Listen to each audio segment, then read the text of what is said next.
Pernahkah kita bercanda soal neraka?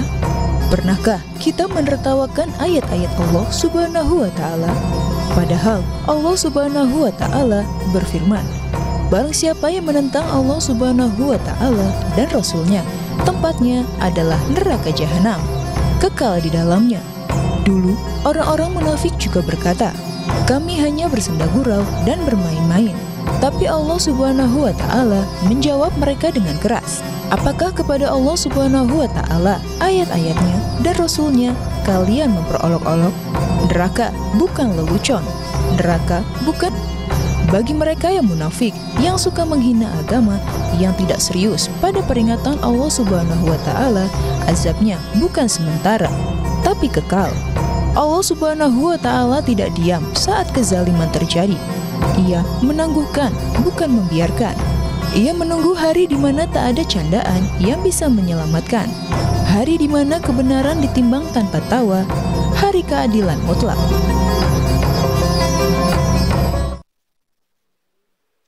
Astaghfirullah Rabbal baraya. Astaghfirullah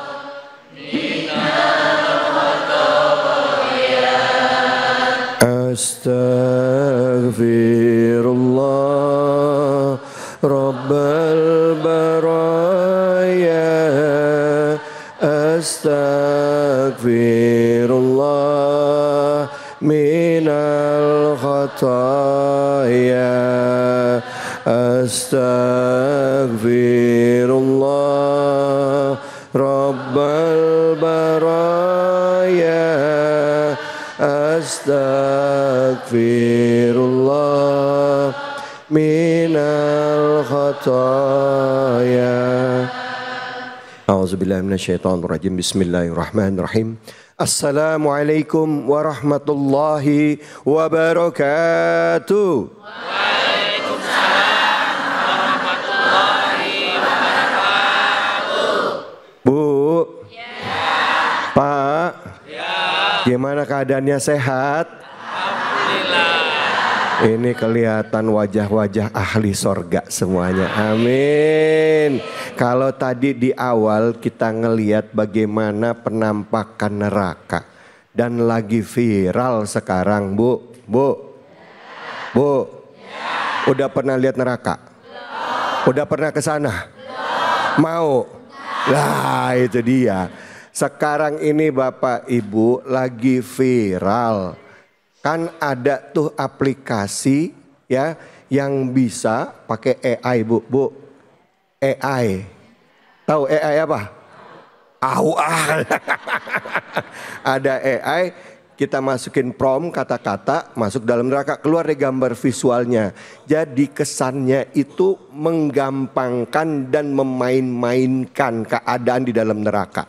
Dibikin seolah-olah ngumpul lagi di dalam neraka sama temen-temennya sambil ketawa-ketawa. Ada yang mau begitu dalam neraka sambil ketawa? Ini yang akan kita bahas ya, neraka kok dimain-mainin. Tapi sebelumnya pertama-tama mari kita panjatkan puji syukur atas kehadirat Allah Subhanahu wa Ta'ala. Tidak lupa kita berikan salawat dan salam kita kepada junjungan kita, manusia yang mulia, Nabi besar Muhammad sallallahu alaihi wasallam beserta keluarga, sahabat dan umatnya yang setia hingga akhir zaman. Bu, hari ini saya mau ngajak kita semua ngaji. Coba keluarin Qur'annya, keluarin aplikasinya boleh ya. Kita akan ngaji, kita akan kaji surah At-Taubah ayat 61 sampai 66 ya. 61 sampai 66. Dan kesempatan pertama sudah hadir bersama kita guru kita yaitu Al-Ustadz Al-Mukarram, Ustadz Randy Tanjung. Silakan Ustadz, fadhol. 61 sampai 66 At-Taubah. Baik, bismillahirrahmanirrahim. Assalamualaikum warahmatullahi wabarakatuh. Waalaikumsalam warahmatullahi wabarakatuh. Bismillah, alhamdulillah, la haula wa la quwwata illa billah, amma ba'du. Hadirin kaum muslimin wal muslimat yang mudah-mudahan kita semua dimuliakan oleh Allah Subhanahu wa taala. Para pemirsa Cahaya Hati Indonesia iNews TV yang saya hormati dan muliakan, sekaligus pembawa acara kita Bapak Ustadz David, yang semoga Allah senantiasa memberikan kesehatan dan keberkahan sekeluarga. Amin ya rabbal alamin. Bu, Bu, selamat tahun baru Hijriyah. Mudah-mudahan tambah sehat untuk ibadah.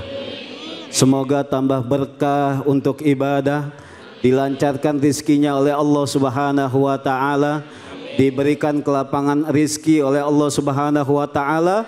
Yang belum berangkat haji mudah-mudahan bisa berangkat haji. Yang belum berangkat umroh mudah-mudahan cepat dipanggil oleh Allah untuk melaksanakan ibadah umroh. Amin ya rabbal alamin. Bu, Bu, Pak, hari ini kita akan membahas surat At-Taubah ayat 61 sampai dengan 66 insya Allah. Surat At-Taubah atau nama lainnya adalah Baro'ah, ya. Ini surat turun di kota Madinah, maka dinamakan dengan surat Madaniyah. Ya. Ayat 61 menjelaskan bahwasanya menjawab dari ayat sebelumnya, yaitu ketika orang-orang munafik mengolok-olok Rasulullah, mengolok-olok Nabi, menghina Nabi, bahkan mengatakan Nabi itu tidak adil dalam pembagian zakat. Ya, maka surat At-Taubah ayat 60 itu turun ayatnya dikarenakan orang-orang munafik menentang, menghina, mengolok-olok Nabi ketika itu, mengatakan bahwasanya Rasulullah tidak mampu berbuat adil dalam urusan pembagian yang namanya zakat. Ayat 61 sampai 66 juga menyatakan bahwasanya terus kembali diulang oleh orang-orang munafik, ya, bahkan menghina kepada Rasulullah, mengolok-olok, menghina kepada Rasulullah, dan ini merupakan sebuah perilaku yang tidak baik, yang haram dilakukan oleh kita orang yang beriman kepada Allah Subhanahu wa taala.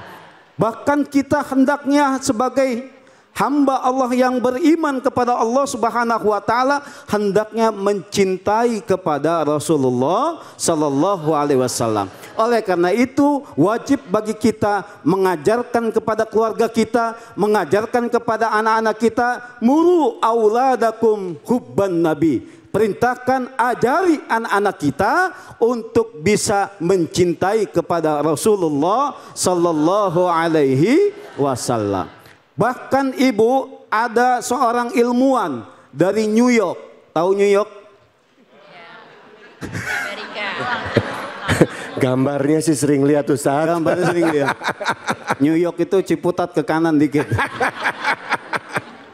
Dari Amerika Serikat mengatakan namanya Michael Hart.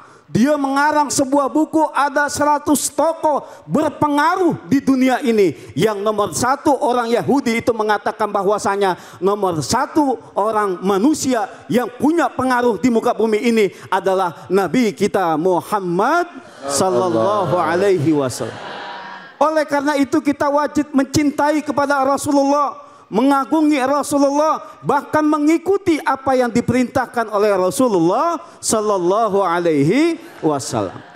Zaman saat sekarang ini banyak sekali menghina kepada Rasulullah, banyak yang mengolok-olok Rasulullah, bahkan membuat karikatur Nabi seakan-akan menghina kepada Rasulullah. Ini hati-hati. Di dalam surat At-Taubah ayat 65 dikatakan bahwasanya saya cuma bercanda kok, nggak main-main. Kata Allah dijawab, kul abillah wa ayatihi wa rasulihi kuntum tastahzi'un.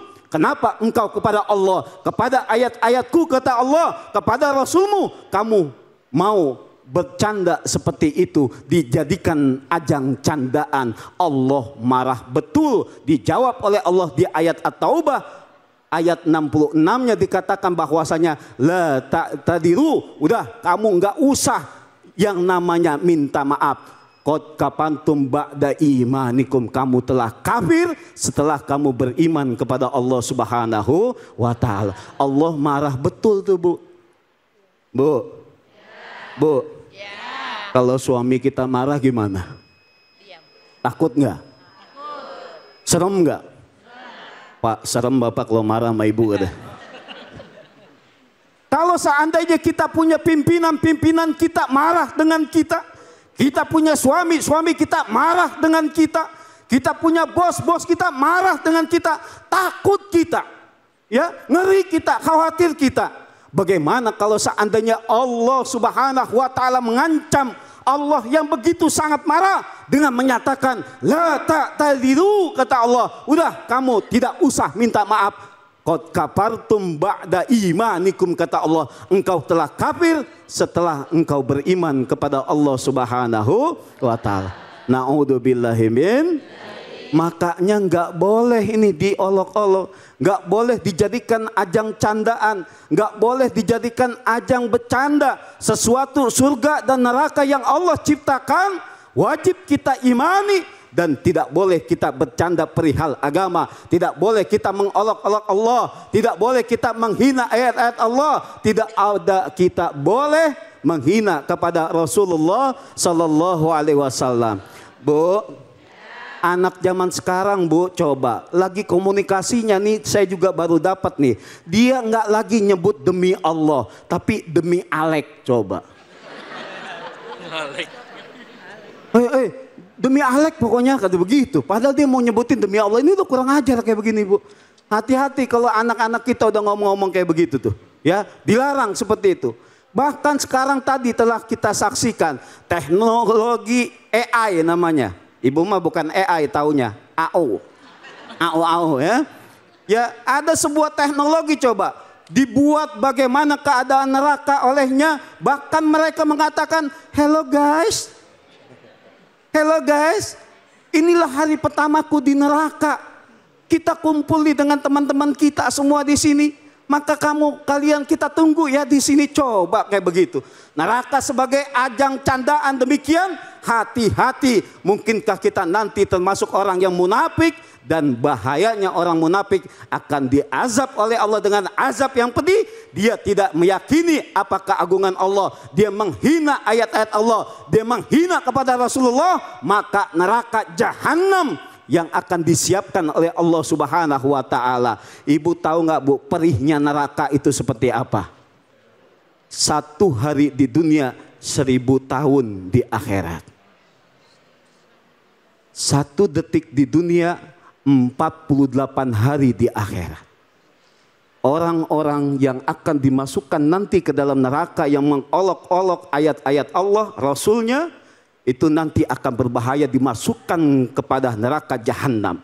Suatu hari ketika itu Rasulullah bersama para sahabat sedang berkumpul, terdengar dentuman, kencang sekali. Ditanya oleh para sahabat, ya Rasulullah, bunyi apa itu?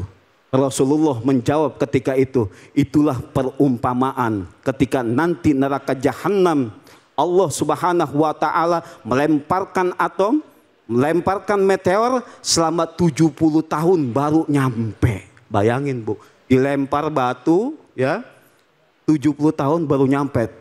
Itulah dalamnya neraka. Orang-orang yang munafik itu nanti pi darkil aspal minanar, di kerak neraka yang paling bawah ketika itu.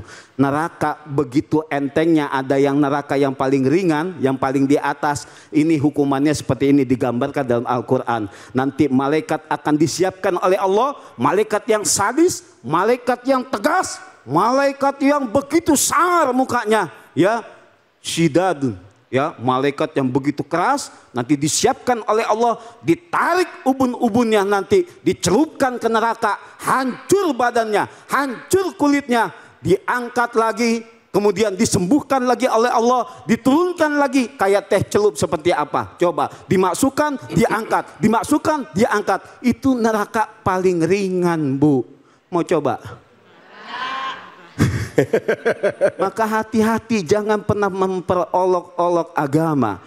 Jangan pernah menjadikan neraka sebagai bercandaan. Kalau ada anak-anak kita demikian, maka anak-anak kita harus bertaubat, memohon ampunan kepada Allah Subhanahu wa taala. Baik, terima kasih banyak Ustadz. Bu, kadangkala kalau bercanda suka kelewatan. Tuh kelakuan kita tuh ya, Bu ya. Bu, Kata ibu, kita lo kali. Nggak boleh bercandain yang kayak begitu. Ini yang jadi masalah adalah memvisualisasikan neraka sambil ketawa-ketawa di dalam neraka. Ya kan, guys, ini hari pertama nih di neraka, tapi sambil ketawa-ketawa. Jadi ekspresinya seolah-olah menggampangkan di dalam neraka. Nah, sekarang saya mau tanya sama Ustadz. Ustadz, kalau sampai kita terlanjur misalnya ngelakuin kayak begitu. Apalagi sekarang nih teknologi AI ini kan luar biasa. Mencoba memvisualisasikan neraka, visualisasikan surga ya. Karena ketidaktahuan kita lah. Atau kadang-kadang ngegampangin itu semua, ngebecandain itu semua. Kalau kita bertobat kira-kira gimana? Boleh nggak? Dan gimana caranya Ustaz? Baik, kalau seandainya kita awalnya tidak mengetahui ya bahkan tidak sengaja bahwa ini menjadikan diri kita ini termasuk golongan orang munafik, maka kita bertobat mohon ampun kepada Allah Subhanahu wa taala. Tapi kalau seandainya kita udah tahu, udah dikasih tahu, tapi kita malah membuat hal-hal demikian, menjadikan sesuatu yang gampang, sebuah dianggap enteng bagi kita, menghina agama kita, menghina bagaimana ayat-ayat kebesaran Allah, inilah yang menjadikan bahaya bagi diri kita. Kalau seandainya kita tidak mengetahui, kalau seandainya ketika kita kurang kemampuan keilmuan kita, sehingga ketidaktahuan kita, khilaf kita bertobat mohon ampun kepada Allah Subhanahu wa taala, insya Allah Allah mau menerima. Karena apa? Kebodohan kita, ketidaksengajaan kita. Tapi kalau seandainya kita sudah tahu, kita membangkang, ya bahkan melawan itu semua, taubatnya kita nggak diterima sama Allah Subhanahu wa taala. Kenapa? Ayat ini jelas dikatakan, At-Taubah ayat 66 tadi dikatakan, la ta'tadiru, kamu nggak usah minta maaf kata Allah. Qad kafartum ba'da imanikum, kamu ini telah kafir setelah kamu beriman kepada Allah Subhanahu wa taala. Bagi mereka yang menjadikan ini semua sebagai candaan dengan sengaja, bahkan supaya mereka ini terkenal, maka bahaya ancaman Allah Subhanahu wa taala, ya. Masalah diampuni atau tidak itu haknya Allah Subhanahu wa taala. Yang jelas dari ayat ini berbahaya sekali ancamannya neraka jahanam manakala kita memperolok-olok agama Allah, ayat-ayat Allah dan juga Rasulullah sallallahu alaihi wasallam. Baik Ustaz. Teknologi membuat kita jadi lebih cepat ke masa depan, ya kan gitu. Artinya eranya nih era disruptif. Kadang-kala kita karena keinginan tahu ya Bu ya gitu. Kadang kita jadi berpikiran bahwa memang nggak boleh ya begitu. Emang sampai segitu ketatnya Islam mengatur gitu. Apa batasannya sih Ustadz supaya kita bisa menggunakan teknologi, tapi justru dengan teknologi itu, dengan AI ini bisa menambah keimanan kita kepada Allah dan Rasulnya. Gimana Ustadz caranya? Ya baik, teknologi saat sekarang ini mampu menjadikan manusia lebih dekat kepada Allah dan sebaliknya malah membuat mereka kufur atas nikmat Allah, lebih jauh kepada Allah. Ketika teknologi semakin canggih, ini meyakinkan bahwasanya memudahkan untuk kita bisa lebih dekat kepada Allah Subhanahu wa taala. Nggak usah jauh-jauh, dulu orang tua kita berangkat haji, naik apa Bu? Kapal laut kan, sekian bulan ya. Sekian bulan baru sampai ya. Mereka udah selesai haji baru sampai lagi ke Jakarta, pulang lagi ke Indonesia, udah kagak ada lagi tuh musim haji ya, kayak bukan pulang haji. Tapi sekarang ada teknologi semacam kita bisa gunakan pesawat ya, 8-9 jam telah sampai. Begitu juga teknologi saat sekarang ini bisa memudahkan kita, tapi terkadang teknologi yang ada zaman sekarang ini orangnya bisa menggunakan itu tapi disalahgunakan. Contoh banyak nih kelakuan ya di masyarakat kita, banyak yang namanya penipuan online. Ada yang nggak Bu? HP kita ya ada sistem phishing dan lain sebagainya. Ini kan dia pintar. Seseorang yang pintar mampu untuk bisa melakukan itu semua dengan teknologi saat sekarang ini, namun salah untuk menggunakannya, salah untuk mengaplikasikannya.